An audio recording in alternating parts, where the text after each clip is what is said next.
मई 99 की एक ठंडी रात कारगिल की ऊंची पहाड़ियों पर बर्फ गिर रही थी। लेकिन उस खामोशी के पीछे मौत का एक ऐसा साया मंडरा रहा था जिसे देखकर भी अनदेखा कर दिया गया। क्या आपने कभी सोचा है कि एक छोटी सी गलती या एक नजरअंदाज की गई फाइल हजारों जवानों की शहादत का सबब बन सकती है? ये कहानी उस चौंकाने वाली वार्निंग की है जो दुश्मन की घुसपैठ से महीनों पहले दी गई थी, लेकिन वो इंटेलिजेंस ब्यूरो के दफ्तर से निकलकर सही वक्त पर आर्मी हेडक्वार्टर्स के फैसलों में तब्दील नहीं हो सकी। जब भेड़ चाल चलाने वाले चरवाहों ने पहाड़ियों पर अजनबी हलचल देखी, तब तक बहुत देर हो चुकी थी। भारत के सुरक्षा तंत्र में एक ऐसा छेद हो चुका था जिसने पूरे देश को युद्ध की आग में झोंक दिया। कारगिल की उन दुर्गम चोटियों पर जहां सर्दियों में इंसान तो क्या परिंदा भी पर नहीं मारता, वहां दुश्मन ने दबे पांव अपने ठिकाने बना लिए थे। लेकिन हैरत की बात यह है कि इंटेलिजेंस एजेंसीज ने सर्दियों की शुरुआत में ही कुछ ऐसी रिपोर्ट्स भेजी थीं जिनमें साफ कहा गया था कि पाकिस्तान की तरफ से कुछ बड़ा होने वाला है। स्कर्दू और किलगिट के इलाकों में दुश्मन की फौज की हलचल तेज थी।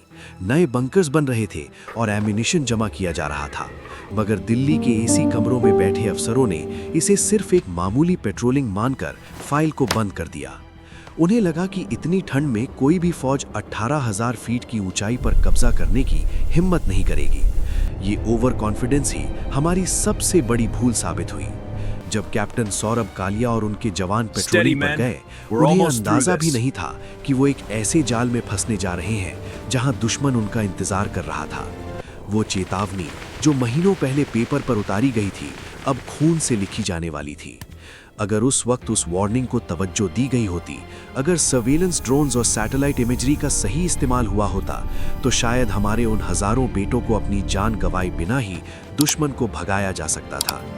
पूरे देश में मातम का माहौल था और सरहद पर गोलीबारी रुकने का नाम नहीं ले रही थी। हर गुजरते दिन के साथ एक नया ताबूत तिरंगे में लिपटा घर पहुंच रहा था। युद्ध जीता गया, दुश्मन को भगाया गया, लेकिन इस जीत की कीमत इतनी भारी थी कि आज भी इतिहास के पन्नों में वो सवाल गूंजता है, क्यों हमने अपनी ही खुफिया तंत्र पर भरोसा नहीं किया? क्यों उन सिग्नल्स को नॉइज समझकर छोड़ दिया गया? कारगिल की बर्फ ने कई राज अपने अंदर दफन कर लिए हैं, लेकिन एक सच हमेशा के लिए साफ हो गया कि युद्ध सिर्फ तलवार या बंदूक से नहीं, बल्कि सही वक्त पर लिए गए सही फैसलों से जीता जाता है।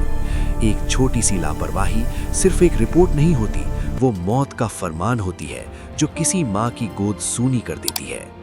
कारगिल की उन ऊंची चोटियों पर आज भी तिरंगा लहरा रहा है, पर वो लाल रंग हमारे जवानों के उस खून की याद दिलाता है जो शायद कभी बहता ही नहीं अगर हमने वक्त की उस एक आवाज को सुन लिया होता। क्या आपको लगता है कि हमने उस गलती से कोई सबक सीखा है, या आज भी फाइलों के नीचे कहीं कोई और बड़ी वार्निंग दबी पड़ी है?